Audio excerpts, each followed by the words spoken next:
আমি মাহমুদুল হাসান সোহাগ। আমি পড়ালেখা করেছি বুয়েটে ইলেকট্রিক্যাল অ্যান্ড ইলেকট্রনিক ইঞ্জিনিয়ারিং।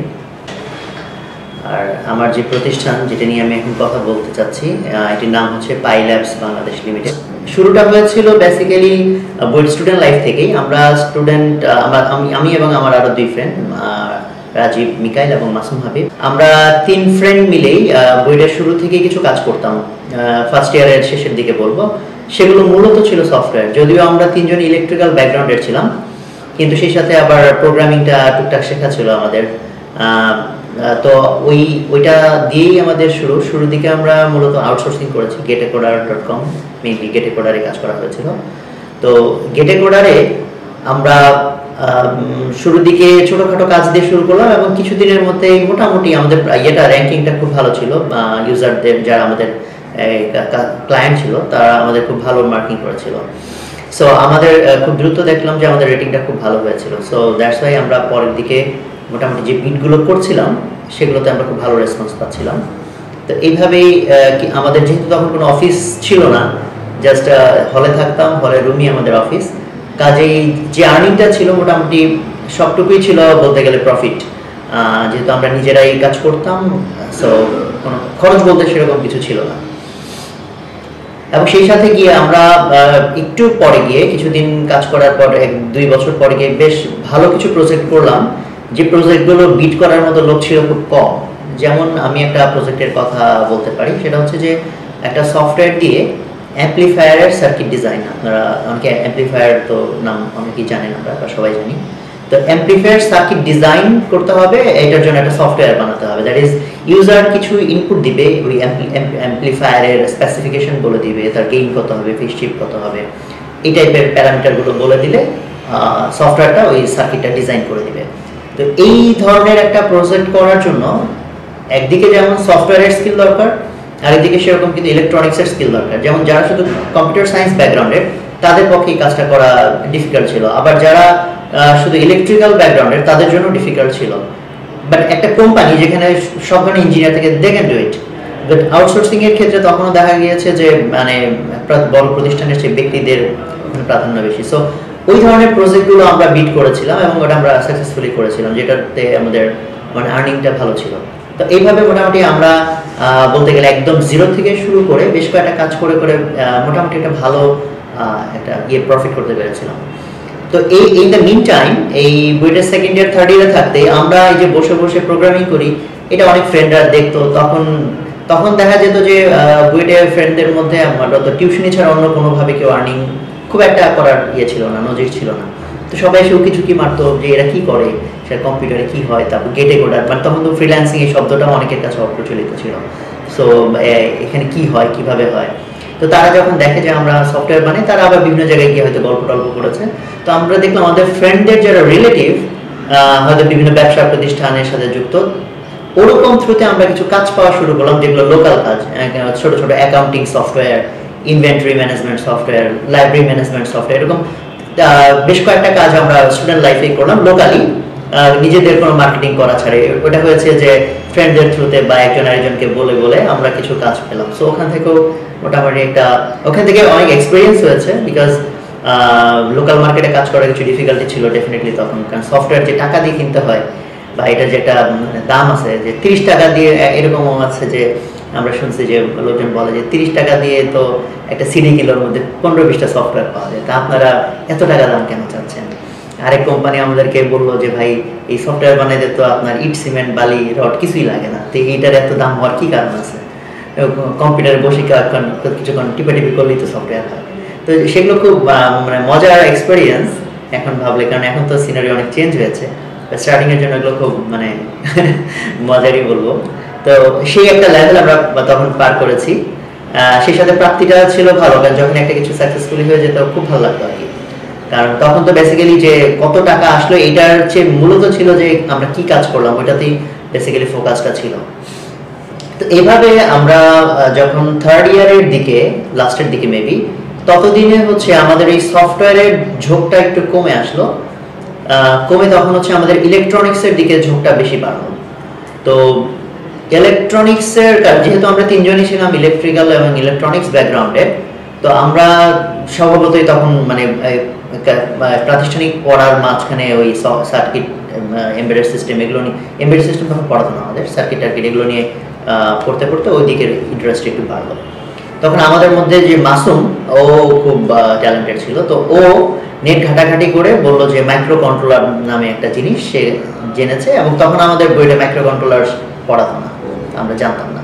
তো আমরা ওটা ঘাটাঘাটি করে এটা খুঁজে পেয়ে ও খুব এক্সাইটেড। দেন আমরা দেখলাম যে হ্যাঁ এটা খুব এক্সাইটিং জিনিস, সার্কিট ডিজাইন ঠিক নতুন একটা শেপে বা খুব অনেক অনেক অনেক অ্যাডভান্টেজ। তখন আমরা নিজেরা ওই সবাই তিনজন মাইক্রো কন্ট্রোলার শিখতে শুরু করলাম, এবং নিজেরা তখন সার্কিট ডিজাইন করা শুরু করলাম মাইক্রো কন্ট্রোলার ব্যবহার করে।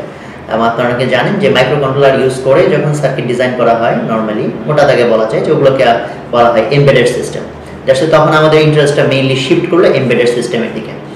তো এমবেডেড সিস্টেমে আমরা কিছু কিছু ছোট ছোট অটোমেশনের কাজ ওই সময় করলাম। যেমন একটা খুব কমন সার্কিট, অনেকে এটা করেছে, যে বাসার যে পানি তোলার যে মোটর, এটার অটোমেশন আমরা ফুল অটোমেশন একটা সার্কিট তখন তৈরি করলাম, এবং আমার দুলা ভাইয়ের বাসাতে এক্সপেরিমেন্টালি ওটা ইউজও করা হলো। সেখানে একটু কমপ্লিকেটেড ছিল, 3-4টা মোটর ছিল, সো টোটালি অটোমেটেড, যে কখন কোন মোটর অন হবে কখন অফ হবে, যাতে টোটালি এটা অটোমেটেড থাকে, পানির অপচয় না হয়, বিদ্যুতের অপচয় না হয়। এই ধরনের টুকটাক কাজ, যেটা হবিস্ট প্রজেক্ট বলা যায়, ঠিক প্রফেশনাল প্রজেক্ট বলা ঠিক হবে না। তো এরকম করলাম, এবং করতে করতে যখন ইন্টারেস্ট আরো বাড়লো, তখন আমরা ভাবলাম আমরা এমন একটা প্রজেক্ট করতে চাই যেটা আলটিমেটলি প্র্যাকটিক্যালি ইমপ্লিমেন্টেড হবে বা একটা ইম্প্যাক্ট রাখবে, বড় একটা ইম্প্যাক্ট রাখবে। তখন আমরা বুয়েটের যে IICT, institute of information communication technology, director sir ছিলেন তখন লুৎফুল কবির স্যার, সম্প্রতি উনি হয়তো করেছেন, ছুটিতে আছেন বা, তো যাই হোক, তো তখন আমরা শুনলাম যে স্যার এরকম অনেক প্রজেক্ট নাকি করেন। তো আমরা তিনজনকে স্যারের সাথে দেখা করলাম, অনেক অনেক আইডিয়া নিয়ে, যে স্যার এটা বানাতে চাই, ওটা বানাতে চাই, মানে তখন আসলে অনেক ওয়াইল্ড আইডিয়া ছিল, যে মানে আমাদের এটা করা যেতে পারে, ওটা করা যেতে। তো আমরা, স্যার আমাদের এনথুসিয়াজম দেখে বোধহয় ইন্টারেস্টেড হলেন। তো প্রথম দিনের মিটিং এর পর আবার আমাদেরকে নিয়ে বসলেন, আবার আইডিয়া নিয়ে যে আমরা কি করতে পারি। হ্যাঁ, তো এই আলোচনা করতে করতে এই ভোটিং মেশিনের আইডিয়াটা আসলো। ভোটিং মেশিনের আইডিয়াটা এই জন্য আসলো যেহেতু বাংলাদেশে গণতন্ত্র আছে এবং থাকবে, আর টেকনোলজি যেহেতু সবকিছুর মধ্যে আস্তে আস্তে ঢুকে যাবে, সো একদিন বাংলাদেশে ইলেকশনে তো ভোটিং মেশিন দেওয়া হবে। সো আমরা যদি এটা পেছনে লেগে থাকি, সো আমরা হয়তো এমন একটা প্রজেক্ট করতে পারবো যেটা হয়তো আমাদের মানে বড় লেভেল একটা ইমপ্লিমেন্টেশন সম্ভব। তখন সিদ্ধান্ত হয়ে গেল, স্যার আমাদেরকে একটা ল্যাবের ব্যবস্থা করে দিলেন এই আইআইসিটির মধ্যে। জাস্ট 1-2 দিনের মধ্যে পুরো একটা রুম ফাঁকা করে আমাদের জন্য ল্যাবের জন্য যে ইকুইপমেন্টস দরকার, কম্পোনেন্টস দরকার, সব অ্যারেঞ্জ করে দিলেন। তো আমরা মহা উৎসাহে লেগে গেলাম ভোটিং মেশিন বানাতে। তা আমার যতদূর মনে আছে সেটা 2004-এর দিকের কথা, মেবি, বা 2005-এর দিকের কথা, 2004 বা 2005। তো তখন আমরা শুরুর দিকে প্রথম প্রোটোটাইপটা বোধহয় প্রায় 3 মাসের মাথায় আমরা ছোট্ট একটা ব্রেডবোর্ডের মধ্যে প্রোটোটাইপ বানালাম, খুব সিম্পল অপশন সহ। তারপর স্যার দেখে খুব খুশি হলেন।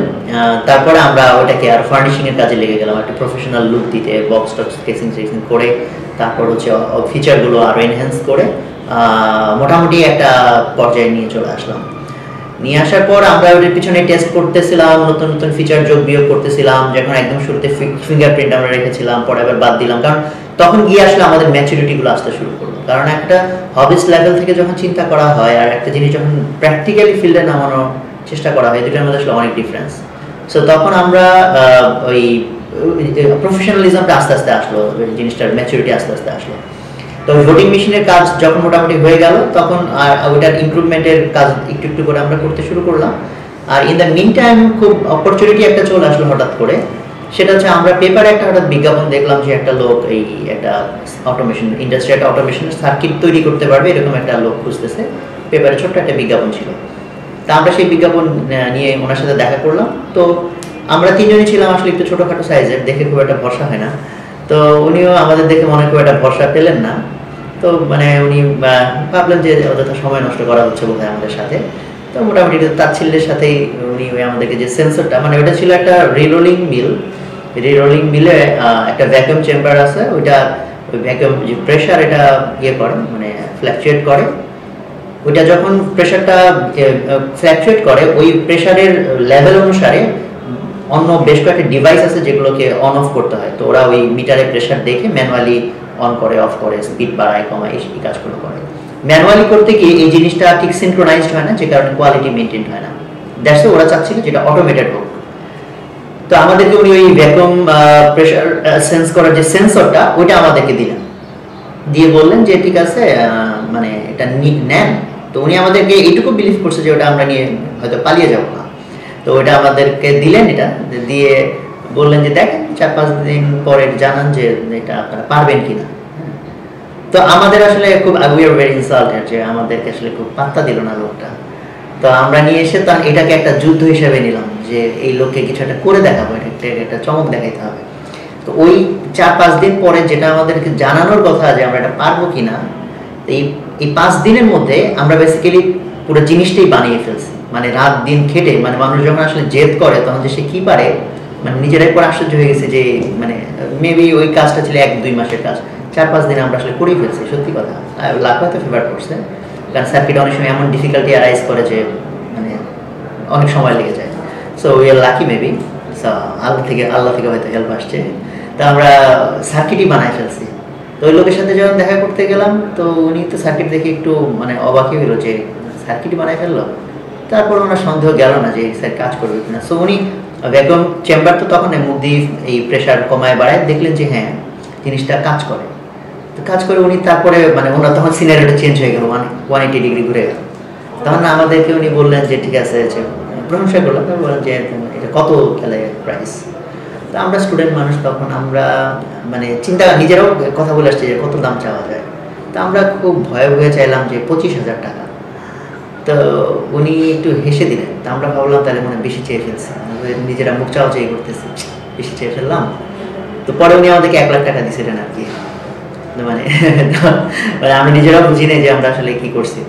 তো যাই হোক আর কি। তো ওই লোকের সাথে এখন পর্যন্ত যোগাযোগ আছে। পরে ওনারই অনেকগুলো প্রজেক্টে আমরা ফেস বাই ফেস করেছিলাম এবং ওনার থ্রুতে আমরা অনেকগুলো কানেকশন পেয়েছিলাম। তারপর আস্তে আস্তে হয়েছে যেটা যে ততদিনে অনেকেই জানে যে আমরা কাজ করি। সো লোকালি আমরা বেশ কিছু রেসপন্স পাচ্ছিলাম, টুকটাক বিভিন্ন রকম কাজ করতেছিলাম। ইভেন এর মাঝখানে বাহরাইনের একটা প্রজেক্টও আমরা করে ফেললাম এটা লাস্ট ইয়ারে গিয়ে, সেটাও হচ্ছে আপনার ওই থার্ড পার্টি প্রজেক্ট হিসেবে। এবং আমি মূল যেটা এখানে একটা লক্ষণীয় বিষয় সেটা হচ্ছে যে এই যে বুয়েট থাকা পর্যন্ত আমরা কিন্তু লাস্ট ইয়ারে গিয়ে আমরা একটা অফিস নিলাম পল্টনে, তার আগ পর্যন্ত কিন্তু আমাদের বেসিক্যালি কোনো অফিস ছিল না। আমি এটা খুব ইম্পর্টেন্স দিই এই কথাটার উপর যে মানুষ যদি রিয়েলি কিছু চায়, he or she is determined যে আমি এটা করবো, একটা না একটা উপায় বের হয়েই যায় এনি হাউ। কারণ যেমন আমরা যদি কেউ বলে যে ইলেকট্রনিক ইন্ডাস্ট্রি শুরু করবো বা একটা সার্কিট ডেভেলপমেন্ট কোম্পানি শুরু করবো, এটা কিন্তু ইনভেস্টমেন্টের বিষয়। সফটওয়্যার যেমন ঠিক আছে, এটা কম্পিউটার, একটা নিজের বুদ্ধি থাকতেই হয়, বাট সার্কিটের ক্ষেত্রে অনেক ইকুইপমেন্টস লাগে। বাট আমরা কিন্তু এগুলো ছাড়াই আমার কোম্পানি স্টার্ট করতে পেরেছিলাম, কারণ আমরা ভোটিং মেশিন করতাম, স্যার আমাদেরকে একটা ল্যাব দিয়েছে, দেন স্যার এই অনুমতি দিয়েছে ঠিক আছে তোমাদের যদি অন্য কোনো কাজ করো তো এই ল্যাব ইউজ করো, সমস্যা নেই। আমরা নিজেরা একটা কম্পোনেন্টস কিনতাম, বাট ইকুইপমেন্টস ওগুলো বুয়েটের বলে ইউজ করতাম। এবং এর বাইরেও আমরা দেখেছি যে কাজ যদি রিয়েলি কেউ করতে চায়, স্যাররা কিন্তু হেল্প করেই বা বিভিন্নভাবে হেল্প চলেই আসে। কারণ মানুষজন আসলে দেখে যে মানে কেউ কারোর মধ্যে যদি অনেস্টি মানুষ খুঁজে পায় বা কেউ ইগারলি কিছু একটা ভালো কিছু করার চেষ্টা করতেছে, আমার মনে হয় না যে আটকায়। হ্যাঁ, বিভিন্ন জায়গা থেকে নেগেটিভ অনেক কিছুই আসতে পারে, but in the long run সে একটা রাস্তা পাবে। তো এইরকম আমাদের এই সার্কিট আর সফটওয়্যারের যে টাকাগুলো ছিল এগুলো মানে আমরা জমাতে জমাতে মোটামুটি একটা পর্যায়ে আসলো। দেন তখন আমরা সাহস করলাম যে আমরা একটা অফিস নিব। তখন পল্টনে আমরা প্রথম সেই অফিস নিলাম 2006। এবং ইন দ্য মিন টাইম যেটা হলো যে বুয়েটে আমরা 3 জন স্যার খুব রিকোয়েস্ট করতেছিলেন যে আমরা যেন বুয়েটে রিসার্চ ইঞ্জিনিয়ার হিসেবে জয়েন করি। তো আবার আমাদের টার্গেট ছিল যে না, পাশ করার সাথে সাথে আমরা ফুলি এন্টারপ্রেনারশিপে চলে যাব। তো স্যার বললেন যে না ঠিক আছে, তোমরা চাকরিটাও করো আর এন্টারপ্রেনারশিপ সাথে সাথে একটু করে আগাও, যাতে রিস্ক মিনিমাইজ হয়। তো আমরা পরে আমি রিসার্চ অ্যাসিস্ট্যান্ট হিসেবে শুরুতে আমরা কিছুদিন কাজ করেছি স্টুডেন্ট অবস্থাতে, তারপর রিসার্চ হলাম ইঞ্জিনিয়ার। তো আমি 6 মাসের মতো বোধহয় বুয়েটে ছিলাম, তারপরে আমি ছেড়ে দিই, কারণ আমি দেখলাম যে না আসলে যেটা করতে হবে এটা ফুললি কনসেন্ট্রেট দিয়ে করতে হবে। একদিকে মানে চাকরি বা আরেকদিকে এন্টারপ্রেনারশিপ, এটা হবে না। তো আমি ছেড়ে দিলাম। আর আমার 2 ফ্রেন্ড মাসুম মিকাইল, ওরা তখন হচ্ছে ওই বুয়েটে ওই ইলেকট্রিক্যালের টিচার হিসেবে চলে গেল আইআইসিটি থেকে। তো ওরা ব্যাকগ্রাউন্ডে হেল্প করেছে, এখনো ইউএসএতে, এখনো ওখান থেকে যতভাবে পারে ওরা হেল্প করে। সো তখন মোটামুটি আমার একার কাছে চলে আসলো। তখন আমার আরও কিছু ভেঞ্চার ছিল, ইন দ্য মিন টাইম আমি আরও অনেক কিছুর সাথে যুক্ত ছিলাম। তো আমার আরেক পার্টনার লিটন, আবুল হাসান লিটন, ও বুয়েটের সিএসসি, পরে এসে ও জয়েন করলো পাইলার্সে, ওরা বিদেশ চলে যাওয়ার পর। তখন থেকে আমি আর লিটন মিলেই পাইলটস চালাচ্ছি। তো ওইটা ছিল স্টার্টিং এর কাহিনী, স্ট্রাগলের কাহিনী। তবে আমি বলবো যে মানে মেবি আরো অনেক বেশি স্ট্রাগল মানুষকে করতে হয়, বাট আমি বলবো যে এই সফটওয়্যার এবং ইলেকট্রনিক্সের ক্ষেত্রে আমাদের স্ট্রাগল ছিল, ডেফিনেটলি স্ট্রাগল ছিল। স্ট্রাগলটা ওইভাবে ফিল করি নাই এই জন্য বিকজ আমরা স্টার্ট করেছিলাম একদম স্টুডেন্ট লাইফের শুরুতে। তখন মানুষের কোনো রেসপন্সিবিলিটি থাকে না, থাকে না, টেনশন থাকে না, ওরকম কোনো কঠিন লক্ষ্যমাত্রা থাকে না, নিয়মিত অফিস ভাড়ার টেনশন নাই, কর্মচারীদের বেতন দেওয়ার টেনশন নাই। দ্যাটস ওয়াই আমার মনে হয়েছে যে ওই 3 বছর বা 4 বছর যে স্টুডেন্ট অবস্থাতেই আমরা যে টাইমটা পার করেছি, তখন ওই জন্য বেসিক্যালি আমাদের জন্য মেবি এটা সহজ ছিল। বাট এই এফোর্টটাই যদি আমি বইটা 3rd ইয়ার বা 4th ইয়ারে গিয়ে দিতে চাইতাম, আই থিঙ্ক যে এটা মেবি পসিবল হতো না, কারণ অনেক চড়াই উতরাই ছিল। তখন স্টুডেন্ট ছিলাম বলে ওগুলো গায়ে লাগতো না। এমন তো ছিল না যে প্রত্যেক মাসে আমাকে ইনকাম করতেই হবে, ওই জিনিসটাও তো ছিল না, বা ভাড়া দিতে হবে এই জিনিসটাও ছিল না। সো তখন মানে একটা পর্যায়ে আসার পর যখন আমরা অফিস নিলাম, তখন আর কি মানে তো অলরেডি একটা শেপে চলে আসছে। তারপরেও স্ট্রাগল ছিল, আর স্ট্রাগল তো সবসময় যে কোনো কিছুতে থাকেই, বাট আই থিঙ্ক যে ওই একটা পর্যায়ে তখন পর্যন্ত আমরা চলে যেতে পেরেছিলাম। এরপর গিয়ে আমরা ইভিএমটা নিয়েই তারপরে আমরা যখন আমাদের কোম্পানি ফর্ম করলাম পাইলটস, তখন বুয়েটের সাথে আমাদের চুক্তি হলো, কারণ ওই কাজটা তো মূলত আমরা 3 জন করেছিলাম। তো আমরা চলে আসাতে তো ওই আইআইসিটিতে এটাকে সাপোর্ট দেওয়ার লোক ছিল না, তখন আইআইসিটি বুয়েট এবং আমাদের পাইলটস এই 2 কোম্পানির মধ্যে একটা চুক্তি হলো যে এই প্রজেক্টটাকে সামনে আগানোর জন্য। তো এরপরে 2007-এ এটা প্রথম পাবলিকলি ইভিএমটাকে প্রথম পাবলিকলি ডেমনস্ট্রেট করা হলো। আমরা 2006 বুয়েট থেকে বের পেলাম। তো 2007-এ পাবলিকলি ডেমনস্ট্রেট করার পর অফিসার্স ক্লাব ঢাকা ওই বছরই আমাদেরকে নক করলো যে তারা ইভিএম দিয়ে ইলেকশন করতে ইন্টারেস্টেড। তখন আমরা ওই ইলেকট্রনিক ভোটিং মেশিনের সাহায্যে ওই ইলেকশনটা করলাম, এবং তারপর 2 বছর পরে আবার যখন হয় তখন আবার ইলেকশনটা করলাম বুয়েট এবং পাইলটসের জয়েন্ট ভেঞ্চার। তো অলরেডি ইলেকশন কমিশনের নজরে আসলো, তখন ইলেকশন কমিশনে ইন্টারেস্ট প্রকাশ করলো, দেন আমরা ওখানে ডেমনস্ট্রেশন করলাম এবং দে গট কনভিন্সড যে এটা নিয়ে আগানো যায়। তো এইভাবে ইভিএমটা নিয়ে মানে আমাদের পাইলটসের শুরুর দিকটা একটা লম্বা সময় পর্যন্ত ইভিএম নিয়ে আমাদের মূল অ্যাক্টিভিটিগুলো ছিল, ইভিএম সেন্টার। আর এর পাশে ছোট ছোট কিছু কাস্টমাইজড প্রজেক্ট করেছি আমরা অটোমেশনে, বিভিন্ন ইন্ডাস্ট্রিয়াল অটোমেশন যেগুলো কাস্টমাইজড প্রোডাক্ট। বাট অন্য কোনো প্রোডাক্ট মানে ইউজার প্রোডাক্ট যেটা যে কনজিউমার প্রোডাক্ট যেটা আমি সেল করে ব্র্যান্ডিং প্রমোশনের মাধ্যমে সেল করবো, ওই ধরনের প্রোডাক্টের দিকে তখন খুব একটা নজর দেওয়া হয়নি। সো এইভাবে আস্তে আস্তে ইভিএম তো জাতীয় পর্যায়ে গেল, 3-4টা জায়গায় ইলেকশন হলো। তো এই জিনিসগুলো লোকালি আমাদের ম্যানুফ্যাকচার করা, তারপর তো কিছু বিতর্ক পলিটিক্যাল অনেক ঝগড়াঝাটি শুরু হয়ে গেল। সো সেই জন্য তো আমি বলবো যে যেভাবে আগাচ্ছিল সেভাবে একটু পজ হয়েছে, বাট আমাদের ইনিশিয়াল যে টার্গেট ছিল সেটা ইনশাল্লাহ ফুলফিল হয়েছে। সেটা হচ্ছে যে আমরা ন্যাশনালি জাতীয় পর্যায়ে যাবে এরকম একটা কিছু করতে চেয়েছিলাম। আর তার চেয়ে বড় একটা টার্গেট ছিল, সেটা হচ্ছে যে আমরা তখন পর্যন্ত দেখেছি যে বাংলাদেশে যে কোনো জাতীয় প্রজেক্ট করতে গেলেই সব কিছু কিনে আনা হয় বিদেশ থেকে। সো আমাদের প্রাইমারি টার্গেট ছিল যে যদি কোনোদিন বাংলাদেশে ইভিএম ইউজ হয় তাহলে যেন আমাদেরটা ইউজ হয়। সো খুশির খবর যেটা যে বিদেশি অনেকগুলো দেশ থেকে, প্রতিবেশী ইভেন দেশ থেকে ইলেকশন কমিশনে এসে কিন্তু অনেকবার ডেমনস্ট্রেশন ওরা করে গিয়েছে, বাট আমরা লেগেছিলাম। সো আলটিমেটলি আমাদেরটাই অ্যাকসেপ্টেড হয়েছে। সো আমি বলবো যে আমাদের টার্গেট ফুলফিল হয়েছে। স্যার এটা যদি সারা বাংলাদেশে আলটিমেটলি ইউজ হয় কখনো, তাহলে সেটা হচ্ছে আমাদের আরও একটা মানে একটা বেশি পাওনা। বাট আমাদের প্রাথমিক টার্গেট আমরা মনে করি যে আমরা ইনশাল্লাহ যতটুকু চেয়েছিলাম তার চেয়ে বেশি পেয়েছি। আর এরপরে এসে যখন আমরা কারওয়ান বাজার থেকে পল্টন থেকে কারওয়ান বাজার আসলাম, আর প্রায় 2 বছর মতো হয়ে গেল। এরপর এসে আমরা তখন ফোকাস করলাম আদার প্রোডাক্টসের দিকে।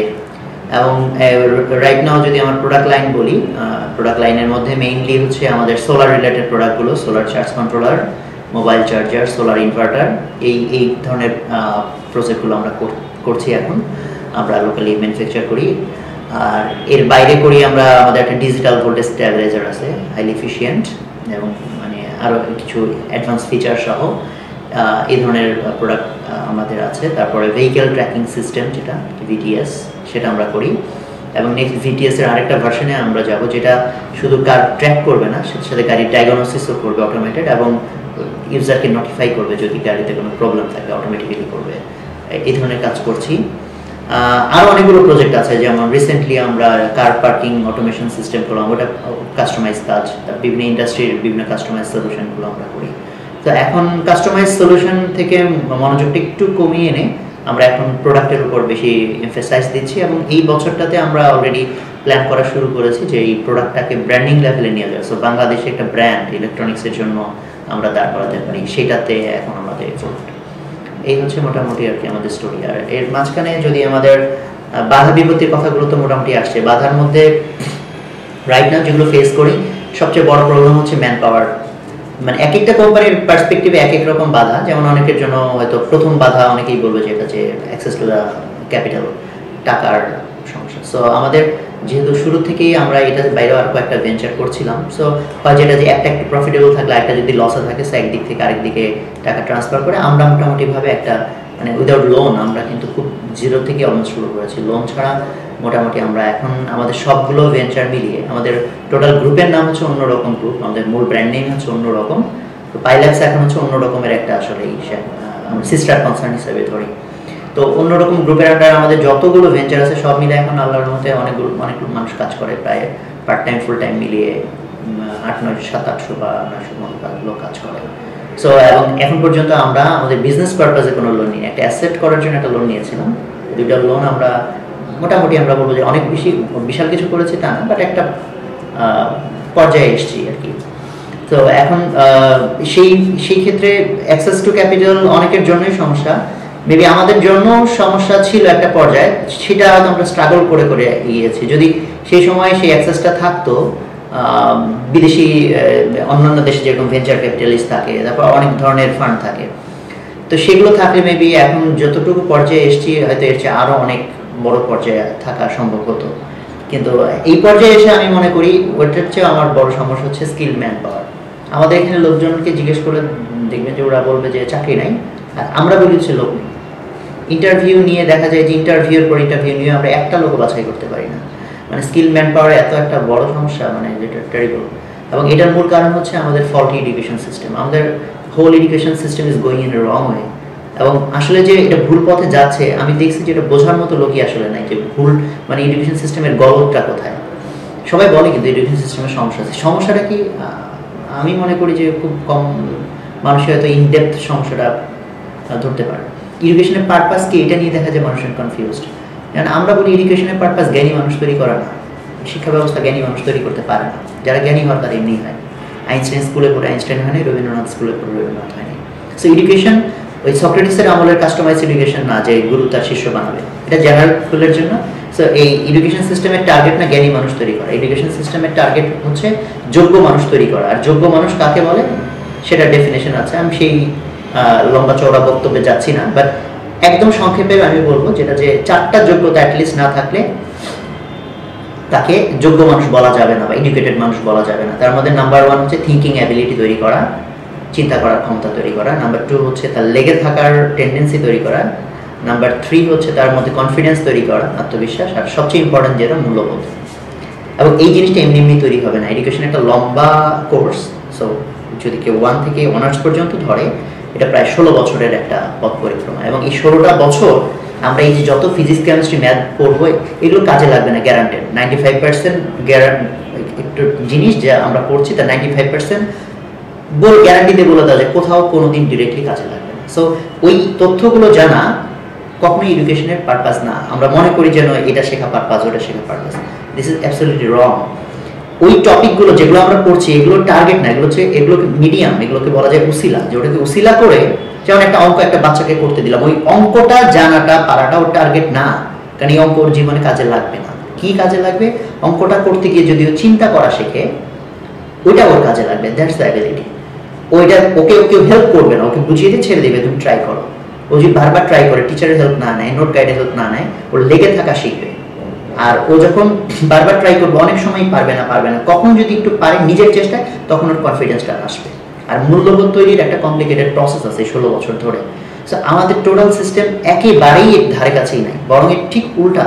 যেগুলো তৈরি করার কথা সেগুলো আমরা ডিস্ট্রয় করতেছি। আমাদের দেশে দেখবেন যে একটা বাচ্চা মানে ও যদি নিজের নিয়মে, টিচারের নিয়মে না করে নিজের নিয়মে অঙ্ক করে, আমরা ওকে নাম্বার তো দেই না, উল্টা ওকে আর 0 দিই।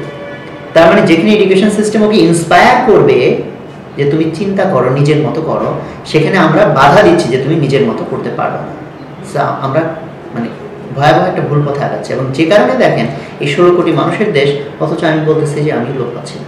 এবং আপনি যে কোনো কোম্পানিতে কথা বলেন, যাদেরই স্কিল লোক দরকার, এভরিওয়ান উইল কমপ্লেইন যে লোক নেই। সো সমস্যাটা কোথায়, গল্পটা কোথায়? আর তার চেয়েও ফানি ব্যাপার হয়ে দাঁড়িয়েছে কি, যে ওই মানে উদাহরণ দিয়ে বললে এরকম যে একটা মুমূর্ষু লোক মরে যাচ্ছে, সবাই মিলে আমরা ভান করতেছি না ও খুব ভালো আছে, ও খুব ভালো আছে। কি হবে তাতে? ওর চিকিৎসা হবে না, মারা যাবে। আমাদের এডুকেশন সিস্টেম এক্স্যাক্টলি আমি সেম বলবো, মানে অ্যাবসলিউটলি যা অর্জন করা সেই পথেই আমরা নাই। হাজার হাজার লাখ লাখ জিপিএ 5 দিয়ে সবাই হাততালি দিচ্ছি যে হ্যাঁ খুব ভালো আছি আমরা। সো মানে আমি এই ব্যাপারটা একটু শঙ্কিত। এই ব্যাপারটা খুব দ্রুতই কাটানো যাবে যদি মানুষ বুঝতে শুরু করে আমরা কেন পড়ালেখা করি, তাহলে কারেকশন হবে, আদারওয়াইজ হবে না।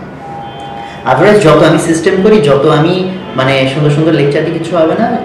এক নাম্বার হচ্ছে যে কেন আমি পড়ালেখা করবো এটা জানতে হবে, এটা মানুষকে বুঝাইতে হবে, মানুষের ফিলিংসের মধ্যে আনতে হবে, তাইলেই কেবলমাত্র প্রপার ওয়েতে পড়ালেখা হবে। সো এটাই এখন আমাদের সবচেয়ে বড় বাধা। আপনি এবং যে কোনো কোম্পানিতে যান, সবাই আই থিঙ্ক মানে বলবে যে স্কিল ম্যান পাওয়ার নাই। আর আমি কেন নাই, আমি সেটার একটু ব্যাকগ্রাউন্ড করলাম। লেগে থাকা অ্যাবসলিউটলি আমাদের মধ্যে নাই, এবং আমার মধ্যেও একটা অস্থিরতা আছে। যেন আমার ফ্রেন্ড যে মাসুমের কথা বললাম, যে আমাদের টিমের সবচেয়ে ট্যালেন্টেড, ও যে আমার যে কোনো একটা জিনিস যদি ধরতো একদম শেষ না করে ছাড়তো না, জাস্ট বিকজ সারা জীবনে কোনোদিন প্রাইভেট করে নাই। আর আমাদের ড্যামেজ হয়েছে কেমনি? প্রাইভেট পড়ছি, কারণ আমি ছোটবেলা মনে করতাম বুঝে পড়লেই তো হইলো, শিখলেই তো হইলো। আমি তো মুখস্থ করতেছি না, বুঝেই তো নিচ্ছি, স্যার বুঝাই দিচ্ছে। সো আই ওয়াজ রং। আমি বুঝে নিলেই শুধু হচ্ছে না, আমার ওই বাকি অ্যাবিলিটি তৈরি হচ্ছে না। তো আমার যদি টিচার না থাকতো তখন কি করতে হতো? আমাকে ওই বারবার চেষ্টা করতে হতো। আমি পারি বা না পারি, অঙ্কটা আমি পারলাম কিনা ডাজেন্ট ম্যাটার, লাগবে না এটা কাজে, বাট আমি যে লেগে থাকলাম এটা হচ্ছে আমার গেইন, ওইটা আমার তৈরি হইলো না।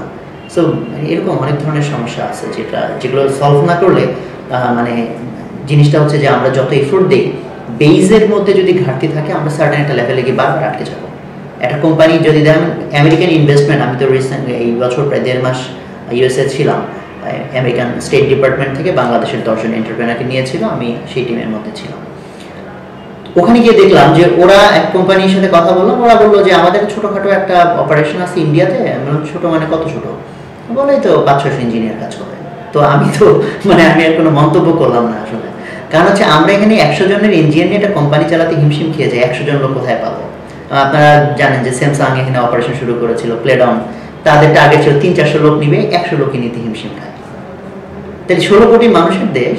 তাহলে এখন দেখেন বাংলাদেশে ইনভেস্ট করার জন্য আমেরিকানরা একদম মুখিয়ে আছে। মানে আই ক্যান টেল ইউ, মানে আমাদের কাছে অলরেডি অনেকগুলো ইনভেস্টমেন্ট আসছে, বাট তারা কখনোই তো ছোটোখাটো অপারেশন করে না। তাদের একদম ছোট হলো $1 মিলিয়ন ইনভেস্টমেন্ট, কিন্তু কিভাবে কাজটা করবে, লোকটা কোথায়?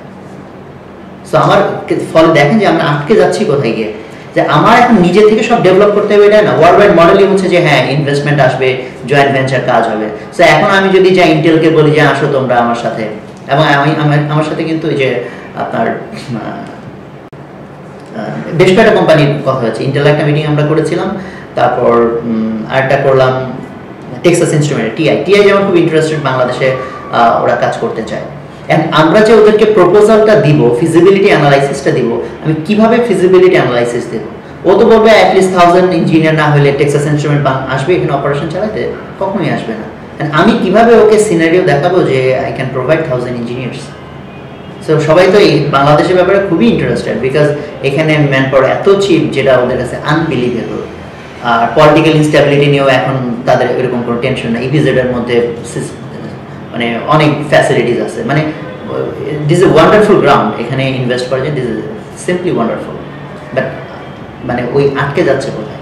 ইমিডিয়েটলি এই মুহূর্তে যদি এটা সলভ করা যায় যে আমার হাজার হাজার রেডিমেড ইঞ্জিনিয়ার, আমার স্কিল্ড ইঞ্জিনিয়ার আছে, ইনভেস্টমেন্ট দেখেন ওভারনাইট এখানে ইনভেস্টমেন্ট সব দৌড়ায় চলে আসবে। তো ওই জায়গাটা আমরা মনে করি এটা সবচেয়ে বড় বাধা আমাদের। আর কিছু বাধা আছে, যেমন হচ্ছে আমাদের কম্পোনেন্টস কেনার ক্ষেত্রে। যেমন স্টুডেন্ট ছিলাম তখন হতো যেটা যে একটা সার্কিট ডিজাইন করে আমি আমার যা দরকার ডিজাইন করলাম, তারপর মার্কেটে গিয়ে সেই অনুসারে আইসি কিনে আনবো। তখন দেখা যেত আইসি মার্কেটে পাওয়া যায় না, অ্যাভেলেবল না। তখন করতে হতো কি উল্টা, যে আগে দেখতে হতো বাজারে আইসি কি আছে, ওই আইসি দিয়ে কি বানানো যায়। তো এটার জন্য আমরা এই প্রবলেমটা যেহেতু ফেস করেছি, সো রিসেন্টলি আমরা এটা সলভ করার জন্য একটা উদ্যোগ নিয়েছি। আমরা একটা ই-কমার্স সাইট রিসেন্টলি লঞ্চ করেছি, এখন অফিসিয়ালি লঞ্চ হয় নাই, বাট অলরেডি আমরা খুব ভালো রেসপন্স পাচ্ছি। এটার নাম হচ্ছে টেকশপ, ওয়েব অ্যাড্রেসটা হচ্ছে techshopbd.com।